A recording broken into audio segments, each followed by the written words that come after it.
কড়াই ছিল 4-5টা, ন্যাড়ে শূন্য হয়ে গেছিলো। দিয়ে আমি একটা জিনিস করতেছি, নেই নুন মাখিয়ে দিয়ে দিলাম কড়াতে।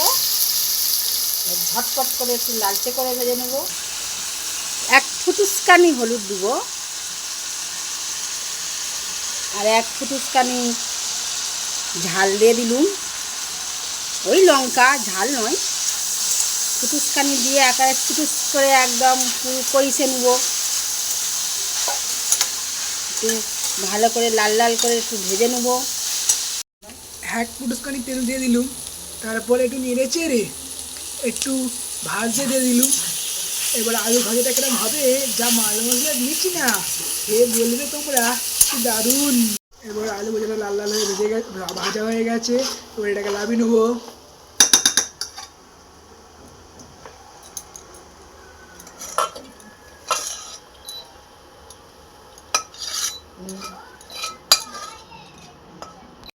এক ফুটুসখানি তেল দিয়ে দিলুম, তারপরে এক ফুটুসখানি নুন দেবো। এ দেওয়া হয়ে গেল। এবার আমাদের 250 বছরের পুরনো ডাইনোসরের দুটো ডিম দেবো। ডিমটা দেখেছেন তো বন্ধুরা, কত সুন্দর দেখতে ডাইনোসরের ডিম, যা তা ডিম নয়। আর একটা দিয়ে দেবো।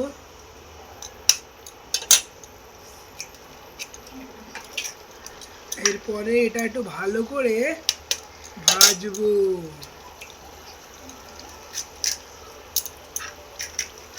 ডিম ভাজা হয়ে এসছে।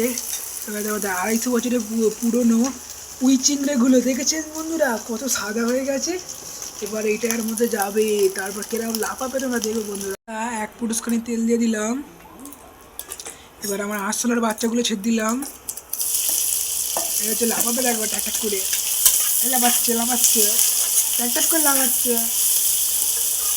এবার এইগুলো লাল লাল করে ভেজে নেবো। বাচ্চার সঙ্গে এটা লাল লাল টিকটিকিরে বাচ্চা দিয়ে দিলুম। দেখো লাল লাল টিকটিকির বাচ্চাটা কেমন লাগছে, কোয়াই লাগবে। আর এক ফুটুসখানি হলুদ দিয়ে দিলাম। এক ফুটুসখানি আবার চিনি দিয়ে দিলুম। আবার এক ফুটুসখানি আবার একটু চিনি দিয়ে দিলুম। এবার আমার হাতি সুঁটা দিয়ে ভালো করে নাড়ছি।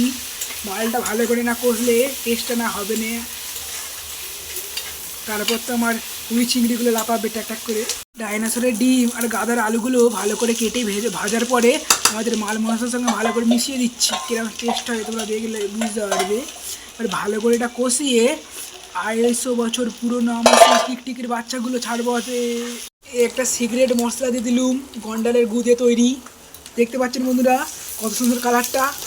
ও হেভি গন্ধ বেরোচ্ছে বন্ধুরা, এত সুন্দর গন্ধ, তোমরা নাকে নিলে নাক ফেটে আলু হয়ে যাবে। আমার টিকটিকির বাচ্চাগুলো ছেড়ে দিচ্ছি, লাফাচ্ছে লাফাচ্ছে লাফাচ্ছে। তারপরে আমার হাতির সুটটা নিয়ে ভালো করে এদিক ওদিক নাড়িয়ে দিচ্ছি, যেন টিকটিকির বাচ্চাগুলো ভালো করে গন্ধে গন্ধে বসে পড়ে। আস্তে আস্তে নাড়িয়ে দিচ্ছি, লাফাচ্ছে দেখেছো বন্ধুরা টিকটিকির বাচ্চাগুলো। দেখো টিকটিকির বাচ্চাগুলো মরে গেছে। এবার আস্তে আস্তে ওরা রং পরিবর্তন করছে গিরগিটির মতো। এবার আস্তে আস্তে গন্ধটাও ছাড়ছে, কি দারুণ। দেখো হয়ে গেছে বন্ধুরা আমার সেই 150 বছর পুরনো টিকটিকির বাচ্চাগুলো। এখন সেইগুলো চাউমিনে পরিণত হয়ে গেছে। এবার সেইগুলো আমরা খাবো।